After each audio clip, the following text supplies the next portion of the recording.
Welcome to Makers International, a podcast of makers from around the world, talking with makers from around the world. Here's Jamie Page, Steve Twidell, Chris Cute, and now your host, Richard Morley. Hello. Good morning, good afternoon, good evening, good night, a good time, whatever time it is. And I won't be bowing down to peer pressure in the live chat as to something else I've got to make cack wherever you're listening. Joined with me, as always, Mr. Chris Keats. Hi, hippie noodle. Mr. Steve Twidell. Good evening. I was kind of hoping he wasn't going to be able to join us, not because I didn't want him here, but because I wanted him to kind of break his 100% record. But he is managed it this evening. Jamie Page is with us as well. Hello, everybody. It's going to sound really weird, like he's on an outside broadcast. Are you in a bus or something, Jamie? Heading back from Londinium to... Yeah, I'm on a National Express coach coming back from London with Mr. Jake Thompson, who's actually asleep with the flu. Awesome. Bless him. Fantastic. We invite these people onto our show, into our lives and our hearts with open arms, and they fall asleep. So We're just that exciting, Richard. Exactly, we are that good. So without further ado, I suppose we better introduce our other guest this evening. Hopefully he is awake. Pam from Highland Boxes. Yeah, I'm definitely awake and I'm here. God love you, Pam. Well, we will try and keep You you are awake. going to be good, aren't you, Pam? We've heard about you. Yeah, I've not heard nothing. At least no tales can be told tonight.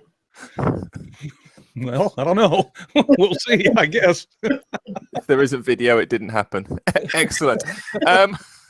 Just very quickly, I'll go through the usual drab stuff at the start of the show before we really kick it off. And I normally do all my shout outs and thank yous, but this week I've got a little extra set of shout outs and thank yous because the internet died on me when I did it at the live show at the end of Make Essential. And that is to basically thank the guys and girls and teams of people behind the scenes that nobody really knew about that helped us pretty much make our side of the Make with Makers stand at Make Essential this year possible.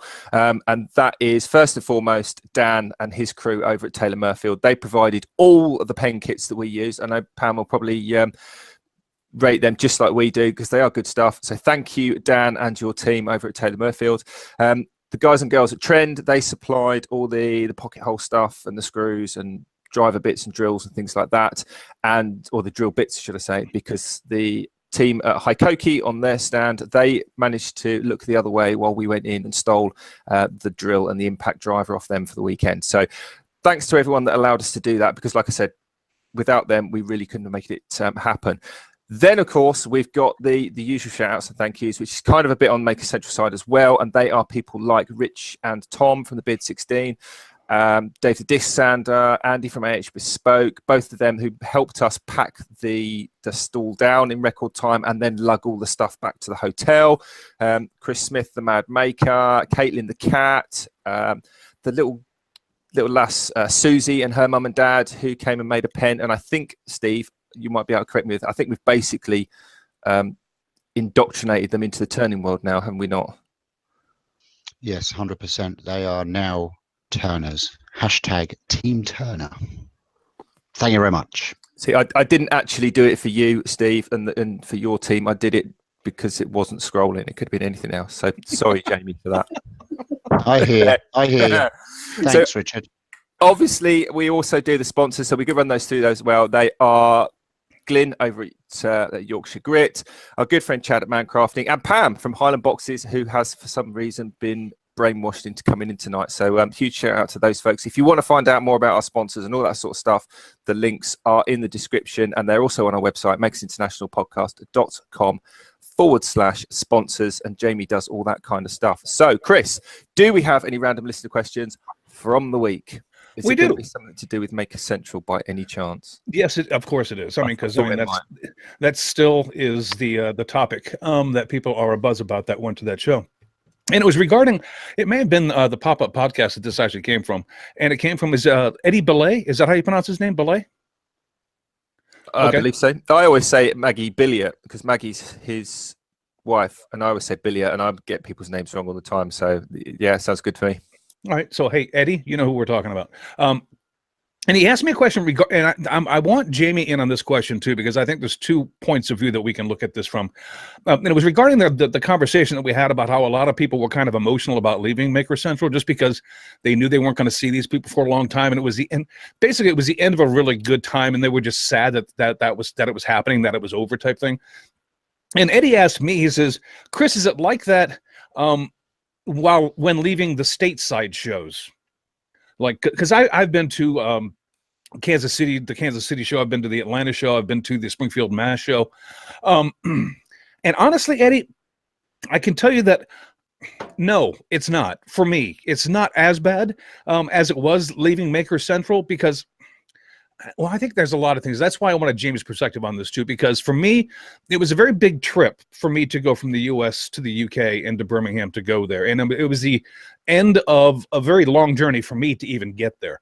So, I mean, it's quite easy for me to take a flight from where I live to Atlanta or to Kansas City or take a drive up to Springfield. So leaving those places, I can always go back, and there are people that are around there that attend those I can always see again throughout the year at some point if I really choose to.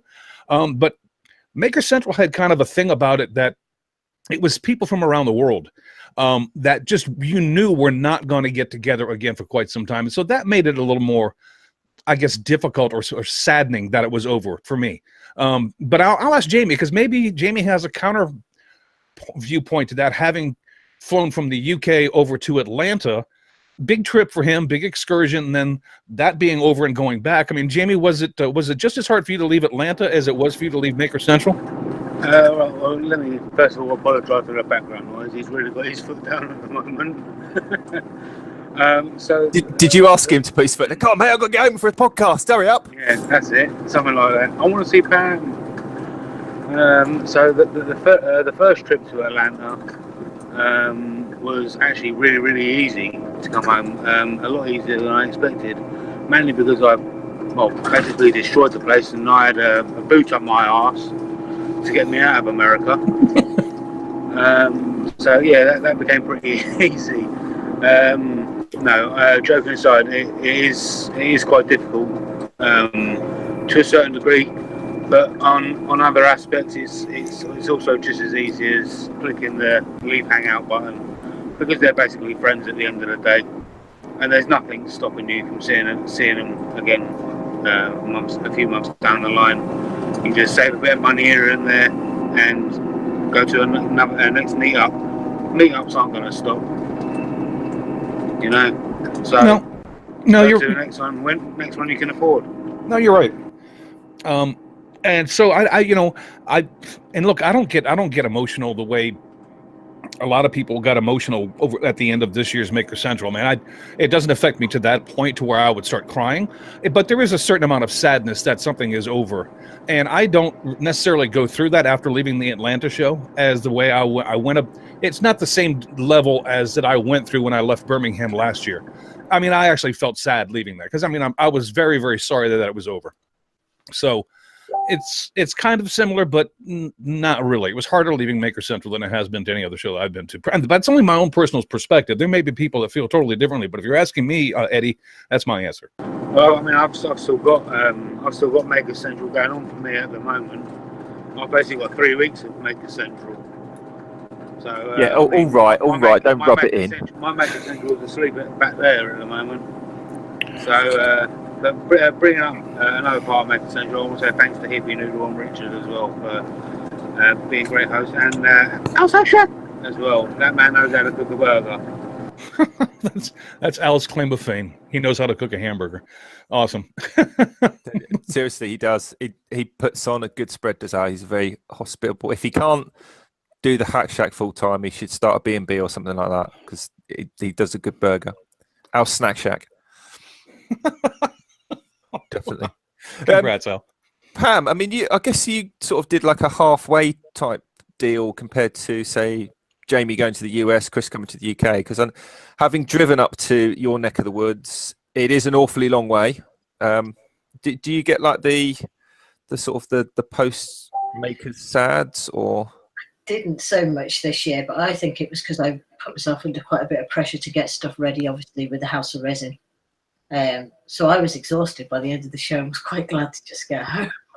and rest out. But yeah, I mean, you miss that. The community is what you miss, because they're the only people that actually relate to me. I mean, I do the job that I do and I go to work, but I don't have anybody apart from the maker community that actually gets me. So you're always sad to leave that. The Hilton in the evenings is what I'm sad to leave.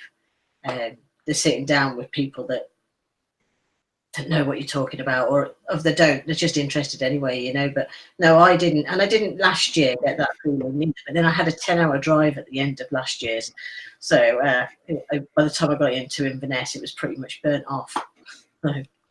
So yeah, no, I don't get that feeling, but I do understand the community thing, and you find you're reaching out more to people in the community. Afterwards, you're sort of talking more to people, and that's because you're wanting to keep that connection, I think. So I think that's a similar type of thing, really. Yeah, I think it's a good way to sort of what's the word? Not delay the inevitable, but to kind of prolong the experience, for want of a better phrase. I mean, you're saying about reaching out to people and talking to people. I got invited into about 3 different WhatsApp groups, which I think is actually about pretty much the same 3 groups of people. But constantly talking about this, that, and the other, extensions from Make Essential, ideas that have come out of it, and collabs down the road, and all that sort of stuff. And having sort of, in inverted commas, worked this year on a stand, it was a completely different experience. So just like yourself, I was absolutely exhausted at the end of the evenings, and I looking back on it, I didn't spend as much time talking to as many people as I'd have liked to after the show. Yeah, you kick yourself a bit for that. That's the thing. You always kick yourself when you come away. You think, you know, there's always somebody you've not seen. You think, oh, you went down there purposely wanting to see them, and actually you never seen them in the end. I think every one of us probably has walked away and thought, we missed an opportunity, and we don't know when the next one will be. And this is the thing, you know, whereas last year we were pretty sure that something would happen. This year, I think a lot of us are thinking maybe 2 years. So, you know, there's not maybe going to be that opportunity. And some of the people coming over from the States, you know, will they ever come back again? It's a massive trip for anybody to take, isn't it? You know, you always have that. Yeah, I mean, it's a long way to come from the States. It's not such a long one. One thing I took away from last year was it's not that big a deal to go and meet up with people that you've met before. So, I mean, obviously, Kat and I did the road trip, and we came down and saw Jamie at his. We came up and saw yourself and your dad at yours, and Al on the way. It's a long way when you look at a map. Like you say, it's a 10-hour drive, but it's only 10 hours. You know, it's not like a lifetime away, and everybody on this island is able to get to somebody else if they really want to. And actually, if Chris wanted to come to the UK, I think he knows enough people to be able to basically sofa surf for a week or 2. That may happen. that may happen. Exactly, and that's the kind of thing. I mean, go on, Jamie. Sorry to butt in, but when you were also looking at it that way, then you're also going to save a few $100s on hotels. You know, for example, we've had Jake at my house for 2 weeks. Imagine the amount of money he would have spent for 2 weeks if he was to get that money from a hotel. That's a lot of dollars. Yeah, that is. I mean, even if you find a relatively cheap hotel that only charges you $100 a night, and let's be honest, that's pretty much, at least in the States. I mean, I guess you can find the $30 a night places, but I wouldn't sleep in one of them. But anyway, I mean, you know, $80 to $100 a night is probably like what is considered the affordable hotel. And you go spend 2 weeks, you know, someplace, and you're looking at $1,400 on a hotel just alone. So it's not cheap to travel and spend time, unless you do like Richard said, unless you're able to couch surf your way across your destinations, which is, you know, not a bad thing either, because you get to see a lot of people that way. Yeah. And those memories are far more. There's more of them, rather than just going to one place and seeing one thing, which is, you know, Birmingham. I mean, let's face it, who'd go to Birmingham on vacation if it wasn't for a show like that? It's not, is it? Well, I mean, I didn't know Birmingham from a hole in the wall. So, I mean, to me, it was like, sure, why not? I had no idea. I mean, there are places in the U.S. I would never go on vacation because I've been there and I know how boring they are. It's like somebody posted something on Facebook the other day about Palm Springs, California. And I went, have you ever been to Palm Springs? That may be like the worst place on earth to ever go vacation. You're in the middle of the desert. Bob Hope used to live in that house. Okay, what else is there to do? No, that's it. Bob Hope used to live in that house. I mean, it's really about all there is to do in Palm Springs. It's like one of the worst places in the world. But you know what? If I will go to Palm Springs, if a lot of my friends are going to be there too, because you know what, we'll make our own fun. It doesn't matter at that point in time. I don't care where it is. We'll make our own fun.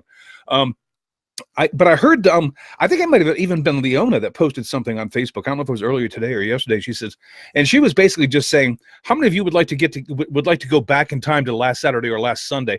And I get what she's saying. She's just basically reiterating that everybody had a great time, and it was, can we go back and do that again? And I understand that, and that's cool. There's no problem with that whatsoever, because I'm sure you all did. But rather than focusing on going back and trying to relive Saturday and Sunday, because you know what they say about going home again, you can't do it.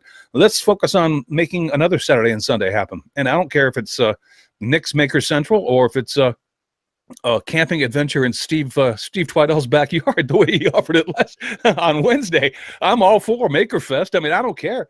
Rather than trying to go back and recreate memories that we've already had, let's go make some new ones. Why not? Yeah, bring it.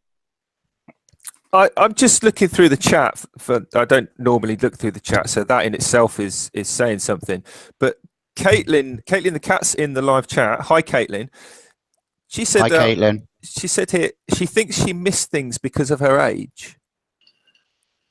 I'm interested to know, or let her elaborate on that a little bit, because I think Caitlin's 14, I believe. So she would have not been able to do the forging the forging of the nail because of their paperworky side of it. I think you had to be 16 to do that. But I genuinely, what do you mean, Caitlin? I really want to sort of. What about maybe the Vetrican beer thing? Yeah, it might have been a social event at a bar she wasn't able to go to because she wasn't of age, or maybe I don't know. Caitlin, I'll let you answer that. I'm not gonna try to guess. Yeah, I mean, obviously she can't go and drink beer in a pub, but she can still go in. It was because it was a closed event. It wasn't a public event, so there's the age restriction for being in a public house taken away. And as long as she's not drinking alcohol, I mean, I'm pretty sure Wetherspoons had Coke, and there isn't, to my knowledge, an age restriction on pizza. I wonder actually if someone like Caitlin might have missed out on things because certain people might have looked at her and seen a younger teenager and not the adult. Because one thing that strikes me about Caitlin is she is literally taking the old 70-year-old guy in his shed on his own and kicking that stereotype out the door. All right. Well, Caitlin is saying that she's talking about like missing out on like the meetups, and I guess maybe she's talking about the meetups that happened following the show. That maybe because, I don't know, Caitlin. She just said like meeting up, like some of the things like meeting up with people. I guess I don't know, either she wasn't invited or because of her age or something. I don't. And Caitlin, I hate to think that you were feeling left out of anything. That kind of makes me sad. Yeah, I mean, I wonder, is there a slight element of her mum and dad protecting her too? I mean, if you're going to be going to a bar with makers, makers don't hold back when they've had a few drinks. There is a lot of shindiggery and messing. Maybe mum and dad were, just for protection, just holding her back, and maybe didn't want her seeing that side of it yet at her age. Maybe that it could be that. But in future, Caitlin, hey, go ahead for the first hour of people going back, meet the people you want to meet, have some food with them, join in, and then maybe leave then when things start getting a little bit drunk induced. But you are always welcome to something like that. Anybody is. I guess there's a kind of logistical restriction on a 14-year-old in that I can jump in the car and go see Jamie. Caitlin can't. just from the like my parents wouldn't let me out after dark. I'm presuming that it's a very similar situation for someone like Caitlin. That said, these things can all, because I got the impression that Caitlin's parents were really behind what she's doing. So 100%. Well, with that being the case, then get them on board and get your parents talking to other people as well. Because the three of you, I'm sure, would be more than welcome to head on over and turn with Mini Noodle, because she's just got into wood turning as well now as a result of Steve and Dan with the pen kits and Jamie and people like that. So these things can definitely happen. Well, I wouldn't have let my 14-year-old son run amok amongst you fools in the first place either. I mean, I'll be honest with you. There's no way in it. When my son was 14, it's because I know you guys. The reason is because I know you. I would not let him go loose and just go, sure, have a good time, son. It's like, no, boy. Can I stay home? There's no friggin' way. Can I just add to the fact of what Richard actually said about the fact that her mum and dad are behind her, and that's kudos to them. Well done for bringing her to an event like that, and for mingling with other makers, and for helping her and supporting her in something that she wants to do, because there are parents out there that would be very weary about letting kids go on YouTube, do their own thing. So I'd like to give kudos to Caitlin's mum and dad. They were a lovely couple, and fair play to you for giving Kat what she wants. Awesome. Yeah, I think just the fact that she's gotten the exposure that she has, I think, is awesome. There's not a lot of parents nowadays that would actually get behind them. Go ahead, Jamie. I'm sorry. I actually happened to say to her dad at the show when we was both standing at the Easywood booth that she's killing it. She's doing an awesome job, especially for someone of her age. She's doing a great job. She's going to go far. Yep. And that's going to be as a direct result of her parents. What's the word I'm looking for? Not to push somebody. Encouragement. That's it. Thank you. Yeah, I've got like a 4 or 5 word vocabulary, so bear with me on that one. Cheers, Steve. Absolutely. Yeah, and somebody's also said in the chat. I mean, Caitlin's kind of added. She's a little bit nervous going up and talking to some of the adults, and I think it was Andy Pugh turned around and said, "Well, there are plenty of adults that were, nervous to go and talk to people as well." So that's. I think people are in the same boat at events like this. Everyone just assumes that the person they've watched on YouTube is comfortable talking to everyone, and that's. Well, Caitlin, I think that you're assuming that we're adults. Yes, that's probably the first mistake. I think you think too much of us, my dear young child. I think you think. You should hold us in no higher regard than the person who sits next to you in 7th grade, or in 7th period. Excuse me, because I know you're not in 7th grade. But Pam, being a woman, do you have a different take on this? I mean, because we very rarely get the female perspective on the show. I'd like to hear what you have to think. Uh-oh. Well, there isn't many. Well, there's a few more female casters. I was actually brought this up. I was speaking to Zach and Brian on House of Resin about females, and Mark Lewin's wife's a caster, and so is Brian Loom. I think I'm pronouncing the name correctly. His wife's a caster as well. There's not many casters out there, so finding that can be quite difficult. Not that I'm seeing them on YouTube. They're probably right there, but they're just maybe not up on YouTube. So, but no, I mingle. When you're in the world of wood turning and woodwork, you mingle with males quite well. So that's not an issue, really. We could do with some young ones coming into casting. I don't think there's any young ones. But I'll tell you. Sorry, Pam. I have to butt in there when you say it'd be good to get them. Mini Noodles come back from her dad's this weekend. She's got Dirk's Work stickers in the pipeline. She's trying to blackmail him into buying her a lathe and a load of tools so she can have a workshop set up at her dad's house. And now she's been on the lathe here more than Kat and I have. And she sat at the dinner table tonight and she's like, those blanks are Pam's. I want to get into that. I'm like, oh. Perfect. Richard, what's her dad's name? What's her dad's name? Dad. Yeah, okay. Her dad. Thanks, Richard. Her dad. You're welcome, by the way. You're very welcome. All that money that you're going to be laying out, you're very welcome. Right, yeah, I've got to shoot off, guys. Jamie, thank you for showing up. I appreciate it. Enjoy your coach ride. And when Jake wakes up, tell him we enjoyed having him sleep. Will do. Will do. Take it easy, everybody. And I'll Take care, buddy. Attendance. See you, JP. Yes, Take it easy. Bye-bye. See ya. See, I'm not sure this counts as 100% attendance because he's now not here. He's attended a portion of 100% of the shows, but his attendance actually isn't 100% because if you go to school and you miss half a day, you don't get 100% attendance, do you? Yeah, you do. Yeah, you do actually. You get marked in. Still got his Only if you're there for registration. If you miss the second registration, He was here for registration. Sorry, that's 100%. Get over it, Richard. Carry on. Richard's trying to rob Jamie, and Steve's not having it. Sorry. But let's ask the audience. What do you think, live audience? Do you think we should give him his 100% attendance? Anyone not? Richard, your team, you're not going to win. I think honestly, I'm with Steve on this one, Richard. I mean, the boy was here, so it's not like he missed the entire show. I think in order to not have 100% attendance, you would have to miss the entire show.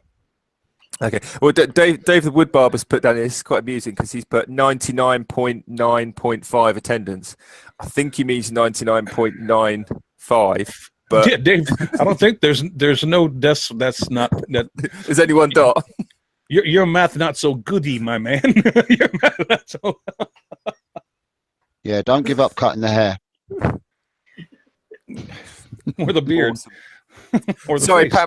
Pam, we kind of jumped in on what you were saying about the females getting into and younger people getting into casting, and then we went off on a tangent. Let me just try and bring it back to what you were saying with the casting and whatnot. So you're saying that there aren't many females currently? Yeah, many females out there doing what I'm doing as publicly with the YouTube and pushing themselves out there. I mean, I feel like and it's fine by me. I'm amongst men in what I do, which is, that doesn't bother me. But it is good when talking to other casters, their wives are actually doing a lot of casting for them as well. So there is a lot of female casters out there, but we're just not seeing them. So yeah, it'd be good. So if she's needing any advice on resins or anything, she knows where to come.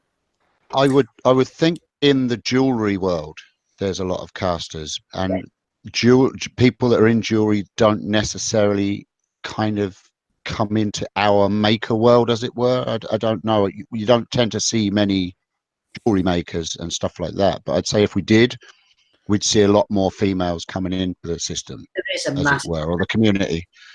resin jewellery. Yeah. There's massive amount on YouTube as well, because obviously I've done resin jewellery, so I went and watched all first. There's a lot of that. It's just in turning resin casting. That's where I'm seeing. I don't know about. And go ahead, Richard. I'm sorry. No, I was just going to say, from our sort of perspective in terms of casting, I think all the casters that we know cast to turn. There aren't many people that just cast stuff in resin or don't have a connection to the wood turning side, if that makes sense. I think it's a crossover, but it's not. We think of them as casters as what they do. Actually, I mean, anyone basically when we think of our community and the people that are in our the maker community, it's actually woodworkers for the most part. There's woodworkers that do turning and flat work. There's woodworkers that do like a bit of 3D printing on the side, or they do a little bit of metal working on the side. But for the vast majority, I can't think of many people that have had nothing to do with wood. Yeah, no, it seems to be a lot, doesn't it? Well, in our world, I mean, there is a lot of worlds out there, but we're in amongst our world. I suppose we're quite blind to that as well, because we see what we all do, But yeah, there is a lot of jewellery out there. Yeah, and obviously there's a lot of resin painting out there, which is something else that I do. And I mean, that's massive on YouTube, but you don't see them mingling in with the maker community ourselves. They're there, but we're just not hearing much about them. I think is it because you don't think we're making ourselves inviting to them, or do you think it's just because they're unaware of the community? They may well be unaware, because they wouldn't necessarily go to a woodworking show, would they? No, they wouldn't. They go to more an art show or right a workshop, maybe. I don't know. I think with woodworking, sorry, Richard, I think because the woodworking and metalworking side of things too is everybody near enough done some element of that in school, and therefore it kind of carries on from that. Whereas jewelry making or finer arts, it's not necessarily done until later on in their years. So I don't know. I think it's kind of more to do with the fact that woodwork is in everything because everyone's had a go at it at some point in their life.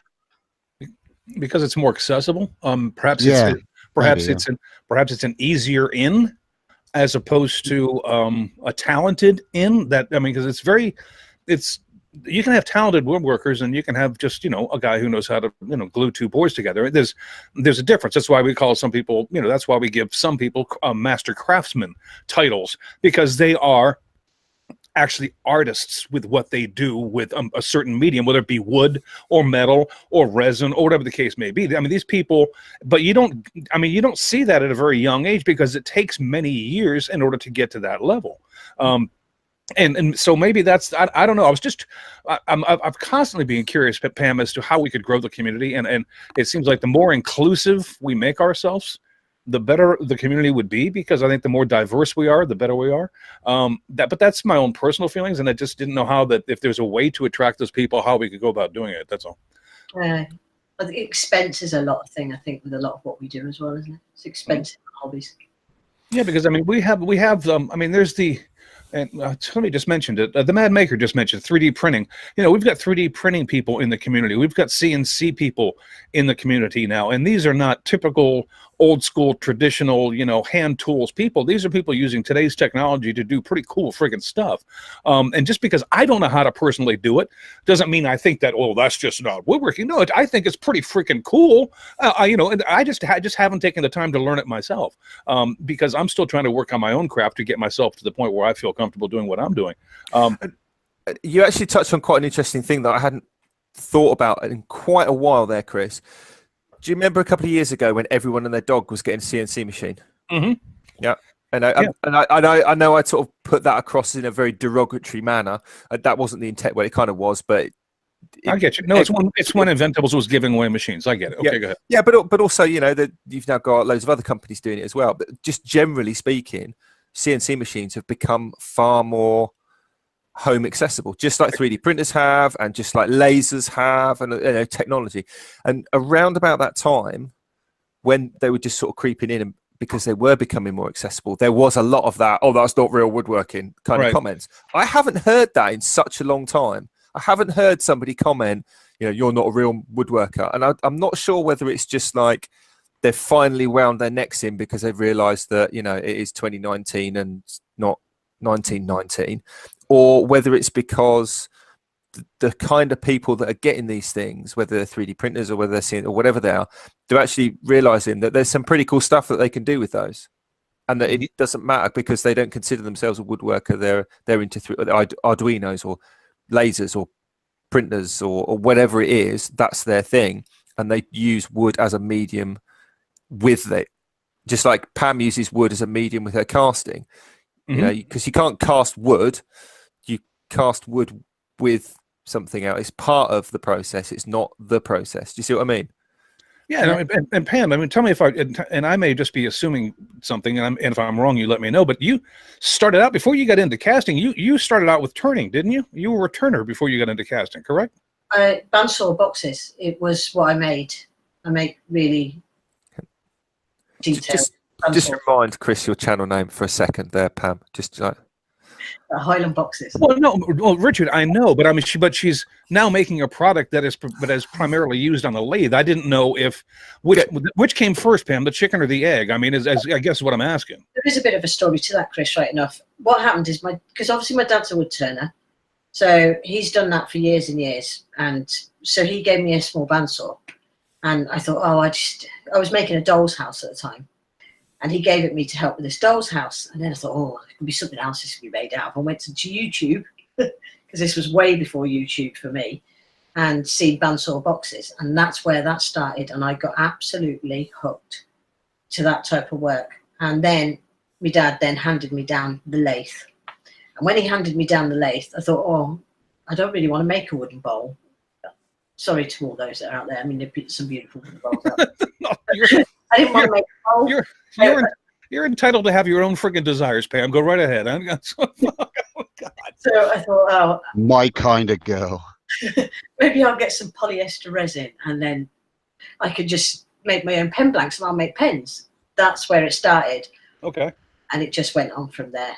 The polyester was rubbish. I couldn't work with it at all. It was as brittle as anything. And I wasn't very good at turning as well. So, but that's where it started. And then once I got onto epoxy, it all sort of changed from there. Awesome. So, I mean, there's a path that we all end up taking, which led us to where we are today. And I think I can't look at anybody out there that I think has taken the wrong path that is currently a member of this community. I mean, we all do it for a various number of reasons. I mean, the four of us sitting together, if we were to ask all four of us, why do you do what you do? I guarantee you we'd probably come up with some sort of 4 different answers about why we do what we do or how we got into what we do. It's just, it doesn't matter. It's the fact that we do what we do and that we're trying to help a generation or help people out and get them involved with us, because my personal feeling on this is the hands-on abilities of the general population are not quite what they once were, if you know what I mean. And I'm not necessarily sure that we have to have the craftsmen that we had of old, 1930s, 1940s, when industrialization was really going on, because I don't know that we haven't progressed to the point where technology can now take that over, and we no longer need those people on the factory lines putting things together. I don't know.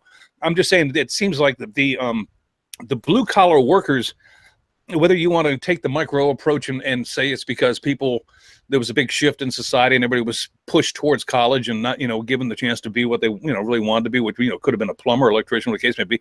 I don't know, but there's been a diminishment in the amount of skilled workers within at least the United States. There are more jobs openings right now within the skilled workers trades than there are in any other aspect of American way of life. If you are looking for a job, you can find one there if you know what you're doing. The problem is they can't fill the jobs because the population doesn't know how to do it. And that's a problem. I mean, because there comes to a point in time where we talked about this before, guys. I mean, it's like, right now, if you have a problem with your electricity, you call up an electrician, you might have 6 of them at your door. But if we continue along this path, 30, 40 years from now, if you only got one guy standing at your door, he's going to charge you what he wants. And if you're looking for a good job, and you know that you're an exclusive community, I mean, at that point in time, you can name your own price. You can make a pretty darn good living at being an electrician if you're the only guy out there that's answering the phone call. You know what I mean? So we could use more skilled workers. And I don't know how it is in your countries, but that's how it is in the U.S. It happened here in Ireland. It's still very much like that. When we had the Celtic Tiger, as they call it, suddenly crash on us, all the tradesmen either left the country or retrained in office work or physio or something that wasn't a tradesman. And we've had several years now of very, very limited tradesmen available. And you're right, Chris, they are charging through the teeth in what they want and not necessarily doing a good job either, because what you're finding is that a majority of the guys that stayed behind doing that kind of work weren't the top of the tree with the crafts that they were doing. It's all they knew and were afraid to go and train on something else, so they just stuck with it.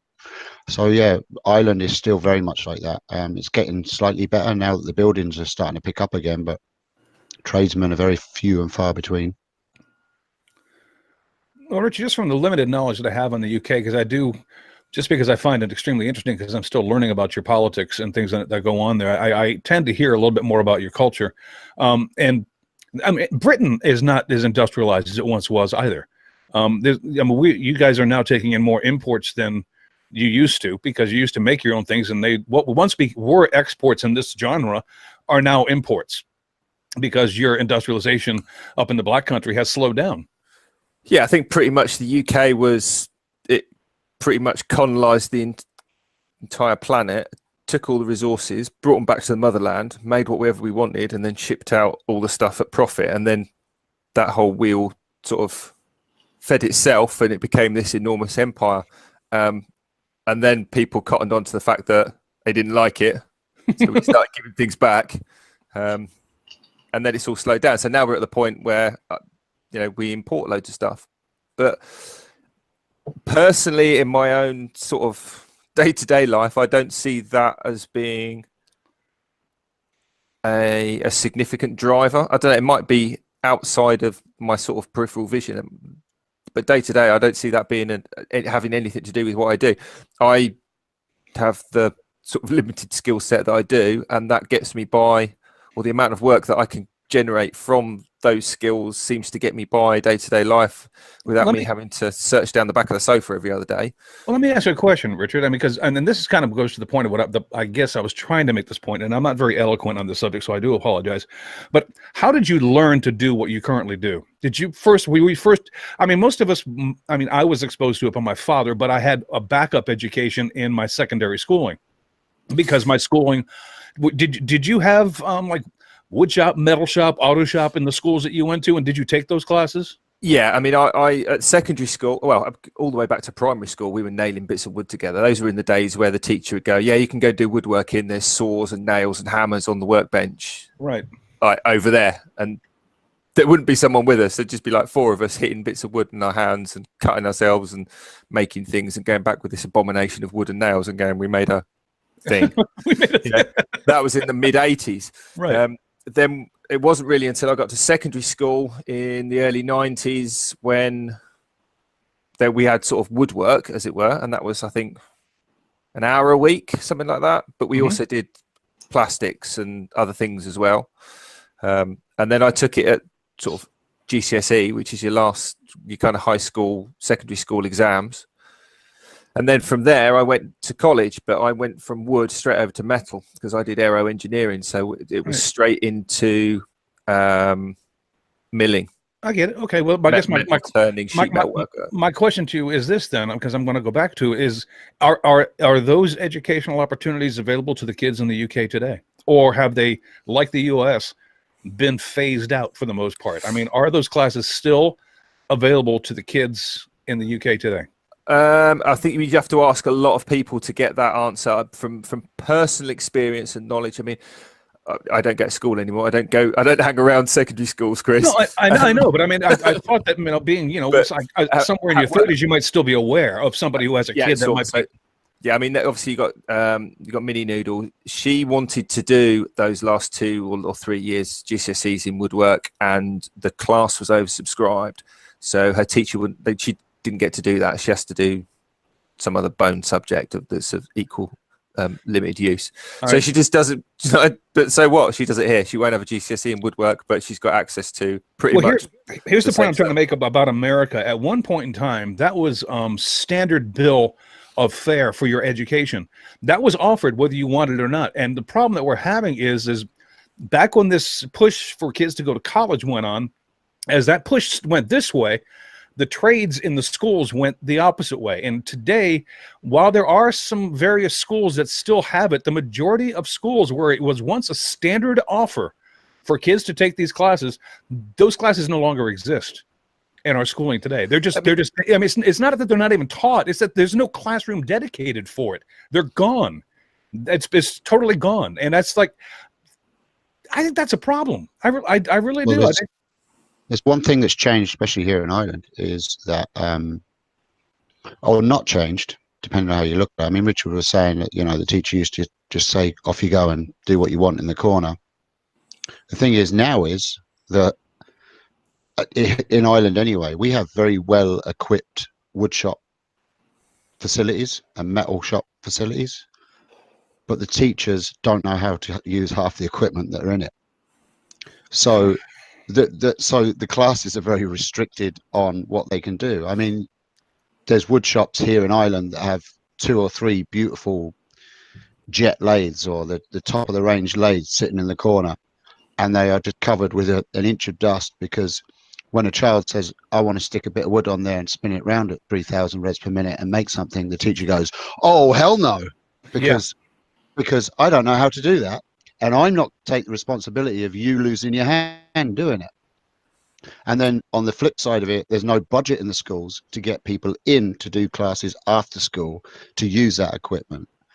So you're looking at a lot of schools that have got equipment that were brought in the kind of late 80s, early 90s, but now the teachers coming into the system don't necessarily know how to use those tools, or their major is in English and their secondary is in woodwork, and right. they just stand there and let the kids do what they've got to do as long as it's part of the curriculum. Well, I can only speak to how it used to be for me.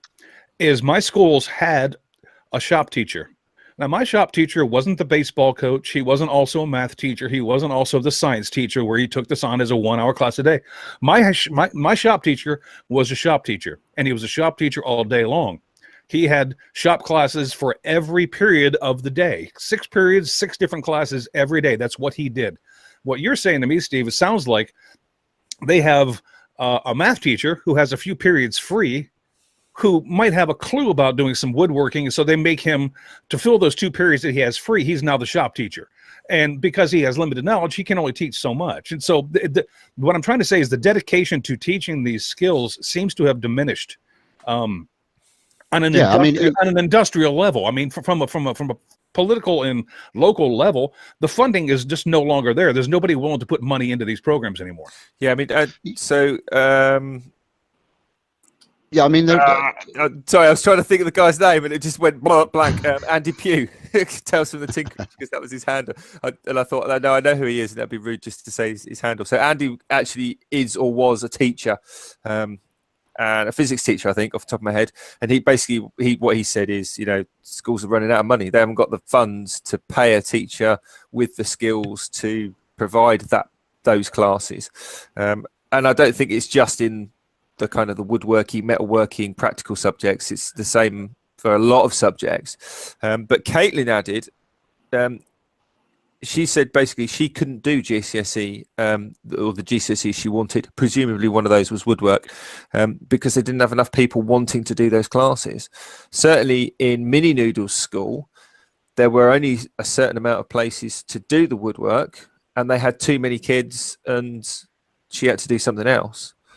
So I think it is very much almost a postcode lottery, in so much as you're lucky or not if your school wants to do the subject or is able to do the subjects and has the spaces for what you want to do.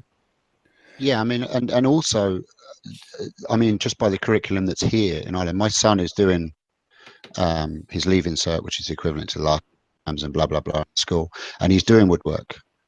But if you're a child that's really into woodwork, but you like to take your time on everything that you're doing, you're going to fail that subject unless you've got a teacher like our school has that is willing to step up and actually help you do the work that you're doing. I mean, there's some schools where the teachers are actually doing the work for the kids because the curriculum is so tight that they don't have the time to do what they want to do. So they're either doing crappy little wooden aeroplanes and just getting through it, or they're taking on the bigger projects and not completing them, and therefore not getting the marks that they need at the end. It's just so tight now that it's got ridiculous, and it's all down to money. Well, Pam, that's what it Pam, is. Jump in here. Do you have any knowledge or any? I mean, you must have opinions at least about this. Is that you're talking to me? Sorry, Chris. Yeah. Yeah, hon. Well, I didn't get any woodwork in school. The school that I went to, I'm a bit older than Richard, but I had no choice. I wasn't allowed to do woodwork or physics or anything like those. In fact, it's a story I tell often. I got 1 day a year where I could choose exactly what I did, because I could only do sewing and cooking. And I used to go in and do woodwork on that 1 day a year. So that was the only chance I had. And was that a gender thing because you were a girl? They wouldn't let you do it, or was it just because there was? Yeah. Really? Yeah. Wow. The girls did sewing and cooking, and the boys did woodwork and physics or whatever it was. Wow, back in the day, and that wasn't that long ago, though. In all honesty, though, was it, Pam? No, the 80s. The 80s was when I was in high school. Wow. So, I have an idea for a show, boys. Anyway, go ahead, Pam. And the other thing there doesn't seem to be much apprenticeships around now as what there used to be. I would have loved to have done an apprenticeship myself. But when you do them, they're paid so poorly that they could actually go off and work in a call centre and earn a lot more money. So I don't think there's any encouragement to keep them in a trade like that as well. That's just my opinion. No, I mean, the only way to keep somebody in a trade like that at that rate of pay would be because that person actually really, really wanted to do it, and they were willing to suffer. And there just aren't a lot of people out there willing to suffer to the extent of, eating top ramen every night for dinner because that's all they can afford. I mean, I hear you. I hear you. And that's where it's gone down, really, in this country. Yeah, well, you know what? There's a holiday coming up, at least in the States. I don't know if it's a worldwide event or not. It's probably just in the States. I could be wrong, but there's like a Women's Equality Day that happens in August this year. And boys, I'm thinking that it would be a good idea for us to get some ladies on here and find out how equal things currently are in our own community. It would be an interesting conversation, at least to do around that holiday, to recognize the holiday, at least in the U.S., and then to also get some perspective, because I think. Because it's like a guy. I'm a guy. I can't sit where Pam is sitting and talk as a girl. So I mean, I'd like to get that kind of a show happening, and it would be a very interesting topic and very interesting subject. So, yeah, a little one. Just obviously, I used to do quite a lot of craft fairs with the bandsaw boxes, and I've never seen so many men walk away from you and take a big arc and then come in the other side of your stall, because it's almost like they struggled with the fact that it was a female making all these wooden boxes.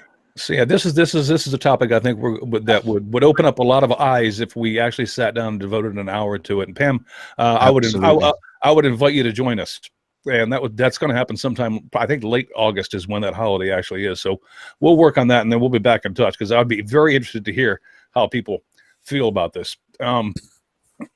One thing that's just popped into my head, I get the impression that Chris was about to go down the whole we're kind of running out of time thing, and I really don't want to miss this, because Caitlin was talking about not being able to do subjects at school because there wasn't enough people interested in it. Mini Noodle couldn't do it because there were too many people in the school. They can't get there. And Andy's basically saying that the schools are all skint, they've got no money, and I totally get that. However, there wasn't... we all know lots of people that are into CNC. Jake's into CNC. He's really good at it. There is people that are really good at 3D printing. People like Chris Smith and his mate that was doing like the 3D printed skateboard and Lego tractor thing. 10 years ago, those things didn't exist. So all these people, there's no way they could have done it at school and got an education in it, because the technology wasn't there. It physically didn't exist. Yet there are people who are teaching it, there are people who are really good at it, and there are people that haven't got a qualification in it. So the fact that someone like Caitlin possibly can't do woodworking at school, or Mini Noodle can't do woodworking at school, or we didn't do it, and we're all good examples of this.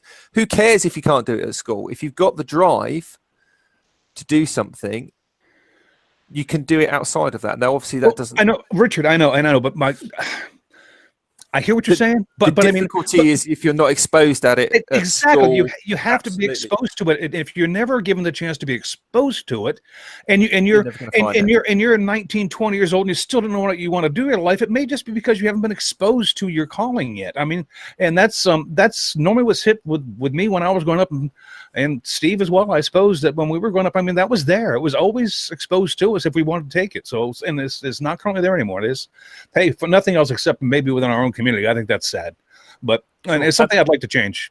Yeah, absolutely. And I think potentially we all are changing.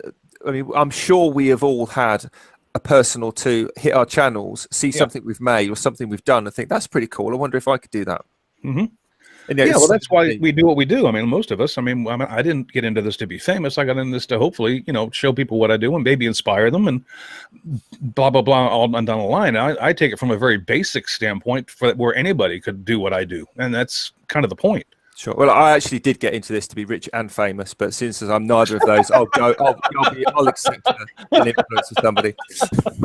I got into this because I already was famous. Oh, well, how's that letdown going for you, Richard? Yeah. Wow. Yeah. Well, I'll let you take that cue, Richard. You go ahead. Well, I think we are about running out of time now. I totally agree with what you were saying, Chris. I think we should do a female thing. I don't know if Pam would be happy to come back on for something like that and get her, I'd be happy. or give her perspective. If you're out in the live audience and that's potentially something that you'd like to get involved with, then by all means get in touch, because it saves us trying to think of people to contact, if nothing else. Wouldn't you say, Chris? Just Richard's looking for the easy way out. Absolutely, path of least resistance. Yeah, that's always the way. Hippie Noodle's definitely got to have a seat. Yeah, I think where I was angling, to be fair. I think having a diverse range of age-wise for females would be good. So maybe Soph could come on with us and talk to us, and different age groups, and just get an across the board look and kind of get a gut check on that subject. I think would be healthy, if nothing else. Absolutely, and obviously Soph, with working with the mini makers and being in schools and things like that, she's probably been privy to certain conversations, or at least get a take on what it's actually like in the schools at the moment, rather than us old duffers that can't even remember where the school is. All right, well, a shout outs it has to be, and so shout outs mine, what I will give right now, and I don't have anyone specific. I'm sorry, because I don't want to call just my attention to one. I just want to say thank you to all the people who went to Maker Central and who took the time to film what they did and took the time to edit it and put it up on YouTube, because I've watched every single one of them. And it sucked not being able to go this year, because I had every intention of being there. And what you guys did for me is at least made me feel like a little bit like I kind of was there. So I just want to say, if you did a video and you put it up, thank you. And if you haven't finished yours yet, finish it. I promise you I will watch it, because it was awesome. I was just so glad to see everybody have such a great time. It was I appreciate it. So thank you. Cool. Well, unlike Pam, I didn't actually have any time at all to do any video in either of myself or others. So I was rubbish. I'll freely admit that. I didn't do any neither. It was all on Jake, was it? Yes, that was nothing to do with me. Awesome. Steve, do you have a shout out this week? I have a couple of shout outs, both on kind of the Makers Central stream. One, I already mentioned it kind of on our pop-up podcast, and that's Joe Whitaker. His Maker Central video was extremely good, because he walked you around with great detail around the event. There was no kind of music in the background to put you off. It was just really nice. He explained everything, and it was just a very well edited and constructed video. So well done on that one, Joe. And my second shout out is Heidi Jacobson, Slap Stuff Together. Heidi just kind of yesterday and today, more today I think, put up some absolutely fantastic pictures of the event. I unfortunately had a bit of bad luck yesterday. I took just a few pictures when I got the chance to, more of people that were taking part in what I was doing. But I was unlucky enough to drop my phone yesterday. And whatever happened when it landed, it put the phone into a lock mode that I couldn't get back into. There was no way of getting it unlocked, so I had to do a factory reset on it, and I lost everything that was on the phone. So all the footage that I did have, not a massive amount. There's one particular video that I was upset about, but that's gone and that's done. But to see then today all the really cool pictures that Heidi put up today, it's just a different look on Maker Central. It was more, it wasn't just snap pictures. She really thought about the pictures that she took, and it really kind of warmed my heart to see those pictures, and it was nice to see. So well done, Heidi. They were brilliant. You can see them on I think they're on her Instagram and her Facebook page. Absolutely. Pam, I don't want to blindside you, but do you have anybody that you want to shout out this week? And if not, then that's fine. I mean, if you haven't had a chance, then we'll accept that too. I'm prepared. So my shout out this week, there is a lot of the Maker Central stuff out there, and I've actually pretty much watched most of them, and they've all been brilliant. John Clothier's I particularly enjoyed. But my shout out this week is Martin on MG Makes. He made a little box out of Purple Heart. I've actually watched Martin from the beginning, and he is just getting so good at turning. It's just really good to watch. And he really struggled with this particular project this week, but it was brilliant, and he finished it. And so I just want to give that one a shout out. It's his video this week. Awesome. MG Mix, give the man a look. Thank you, Pam. Appreciate it. Thanks for coming on with us today, too, hon. I appreciate it. Yeah, I enjoyed it. Thank you. And Martin's a really nice guy as well. I had a brief conversation with, very brief, at Maker Central at the Vectric event. I think it was the only time I saw him, but last year as well. And he's just a nice guy to talk to, nice and down to earth, and just chatty, which is even better. Yeah, he's a really nice guy. Chris, you always leave me to the last, because generally you know that I'm squattling through trying to find a shout out.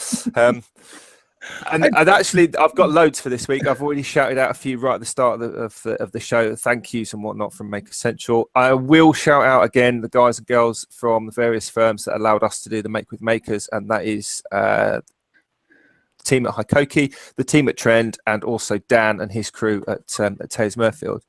And kind of following on from personally the theme for Maker Central, which was getting people involved and getting people making and introducing people into the maker world from a giving back perspective rather than just watching. Dan on the Taylor Murfield Instagram account posted one of his team. She was at Maker Central. She is, I believe, 14 years old, same age as Caitlin, or she might be a little bit older than that. Anyway, not a stereotypical wood turner. KT.turnings, which is on YouTube and on Instagram. Got a few one video out, a few pictures on their Instagram account, definitely worth a shout out and worth watching.